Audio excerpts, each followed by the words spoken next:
fully recovered from COVID? Because y'all got this, AIT had just barely gotten going and COVID hit, and y'all could not do remote learning really. I wasn't here during that time. However, I understand from my colleagues that it was very, very difficult. I know that even with our typical schools, doing the remote learning, especially for high school students, was difficult. I can't imagine what it was like, for CTE facilities and career centers and tech centers across the state. It was very, very difficult. And it's hard because our kids enjoy that hands-on and they were not able to receive that. I think kids, we're still recovering, I think. Not so much, I'm talking as a whole from, all students. Here at, at AIT, I don't think we have such an impact as, it was before.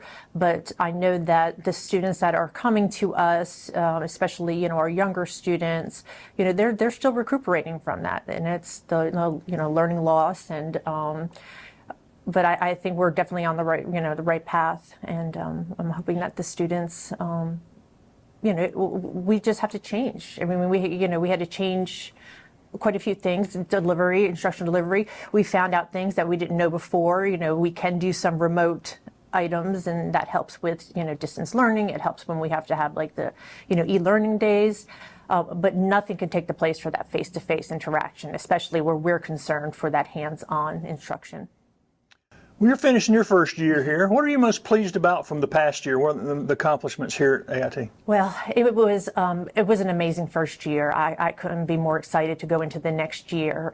Some real great points for us is, number one, I had all of my teachers returning.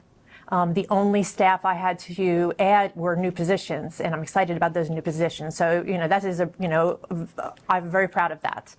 Also, when I took this position, I was tasked with working with work-based learning and getting those numbers up. And I was super excited. The year previous, so 2022-23, we only had 49 students coded in Power School for Work-Based Learning. We really focused on that last year, and at the end of the year, we had 587 students coded. So we really have made leaps and bounds in that area. Remind me of what that is. Work-based learning, that would be students who do either 40-hour internships, structured field studies, a school-based enterprise, things like that where they get those experiences. Like our fire, they are required to do a 40-hour internship, and we have a partner with Clemson and Anderson fire departments. But our clinical students for our CNA classes, certified nursing assistants, they spend those 40 hours right in the nursing home working with patients directly. So we're expanding that. We are starting a new partnership with AmMed this year for our Health Science 2, more of a rotation so students can take a look. Health science students can see an array of different areas in the nursing field. So we're excited about that, and even increasing the 40-hour internships within our level 4 courses. So real excited about that. Going into the next year, very, very excited. Our partnerships are so strong with our schools and our districts, and we'll be at every orientation, every registration, and they continue to support us, and vice versa. So it's been a great partnership. Well, there's three. I want to remind people you serve 3, 4, and 5 districts. Yes. 3, 4, and 5. How many students total come through here? Well, last year, I think we had maybe about 1,100 students total come through here. Another thing I'm really excited about, our enrollment numbers look very, very strong. We definitely will see an increase in enrollment this year. So we'll see who shows up on day one, but right now it looks very, very promising for our enrollment. Yeah, we serve Crescent High School, Pendleton High School, we serve Westside, and then also TL Hanna. And we also accept students from the Anderson 5 Charter School. So it's, a great group of students. And then, but one thing we're really excited about is being more inclusive in our school. I have hired a transition specialist. They're going to be our point person for students with IEPs, 504s, so students that need accommodations. But also we are looking at a school-based enterprise here where students with special needs from our feeder high schools will come over and reopen our coffee shop. So we're excited about that endeavor. We're also looking to add either mini courses, not necessarily where a student may not be able to finish a whole course per semester, but they can come in and learn a skill, whether it be first aid, CPR, changing an oil. So we're looking to expand for our students so they're college and career ready as well, but also that they could get even a certificate of completion just to come over and work with, our neurotypical students. So we're excited about those new endeavors. Now, what it's going to look like, I have no idea, but we're really excited. We're also really excited about how we're doing tours this year. We're actually bringing schools in, and they're going to have, it's going to be a very pep rally-like atmosphere, and we also are going to invite our business and industry partners for our tours. So students not only can see what they can do here for class-wise, they can talk to current students, but we also will have the ability to be able to talk to businesses who, specialize in those particular areas and what that job looks like beyond, once they graduate from high school. So we're just excited about just a few things that we're putting in place this year, but we're just it's just going to be a great year. What programs seem to have the most demand? Right now, our biomed is very, very strong. Our welding is strong. Really, automotive is strong, but our project lead the way, our engineering courses, those are, I'm going through all the enrollment numbers in my head. All of our health science classes, even our ag. So right now, our numbers are really, really strong. So for example, like our fire and safety for our level 2, which is the completers, they, that class is full, which is amazing. And it's great that we have the students coming back and enjoying, being in the school and what they're learning. So I'm just very anxious to look at what the final numbers will be. But again, I just thank our partners from schools to help us, maintain and get to those numbers. And just the partnerships are just really important to us. There are a lot of people who still are not real sure what goes on out here. Right. Remind people what the overarching goal and objectives are here. So here we are a multi-district career center, and again, we feed from Anderson 3, 4, and 5. So our programs here for students can either be concentrators, which is they take 2 courses within a specific program area, or completers, for which take 3 to 4 courses in their completed area.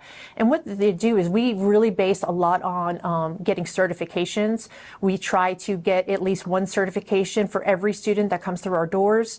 So for example, last year we had a student who, in our cybersecurity class, he did a C++ national certification. We actually had to write a waiver because he was not 18 to take the exam. I mean, that is an adult exam nationwide. He passed. That particular student was working with Anderson School District 3 in their IT department this summer. So, things like that connection is really important. But also, I would love people to check out our website. We are also doing monthly tours, information sessions every month.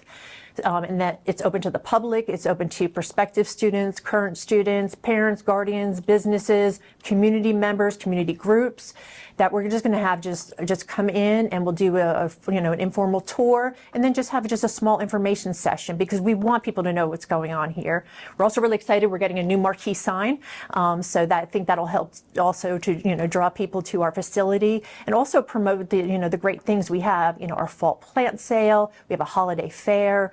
We just have a lot of different events here that the public can really take advantage of. We do dog grooming. We have cosmetology where the students can, anybody can get haircuts. So we're really working hard this year to promote those areas, to have the community come in and take advantage of our services. Looking forward, I know you and the board have met. What are some of the challenges and goals y'all have for the coming year? What would y'all like to see happen this year? Well, another thing, we changed our bell schedule, so all of our schools are arriving and dismissing at the same time. This way, there's no learning loss, there's no, loss of instructional time with, a staggered start, a staggered dismissal. So we're excited to see how that's going to be this year, and it also gives time for our teachers to collaborate and plan together, which is, a necessary component of any, any program. Another thing we're others excited about is we have joint partnerships. We work very well and we have strong partnerships with Anderson, ACTC 1 and 2's Career Center, Pickens, and Oconee.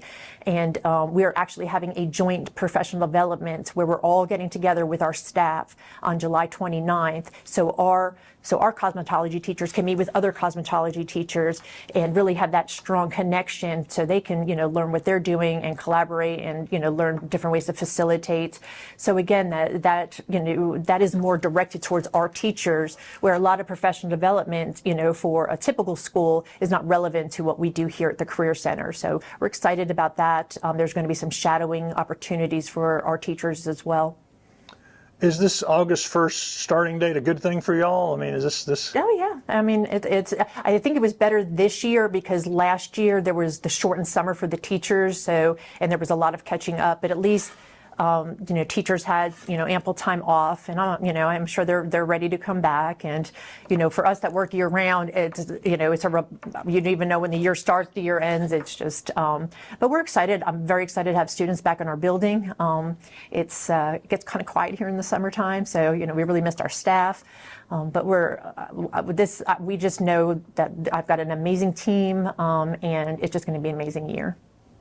I know one of the things y'all have done is work closely with the county and with industry here in those partnerships. What kind of feedback are you getting from the corporate entities that y'all have partnerships with? Well, number one, that has been a fantastic, part of my job this year is really, building that rapport and partnerships. We have different partners that come and either donate funds, donate services, and we added 3 new partners this previous year who have signs up in our building. But not only that is the connection that the business partners not only want to just gain employees, they want to come in and work with our students either as mentors for their capstone projects, but also what can we do to assist them and what can they do to assist us, whether it be they bring a product and they show students this is what we do.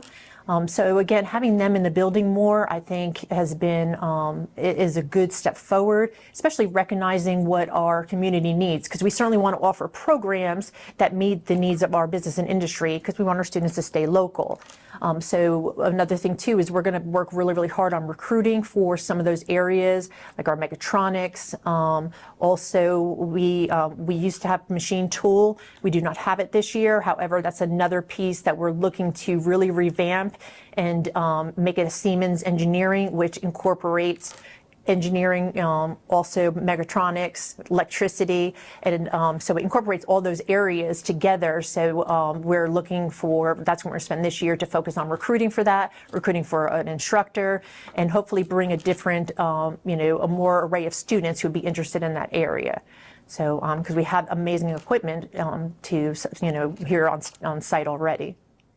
You mentioned the website. Is that the best place for parents and students and teachers to find out all that's going on here? Yes, the website. Also, we are on social media. We try to post different things, on what's going on, or even different events that we have. But yeah, our website is definitely a great place to go. But social media, again, is another area that people can find out information or just give us a call.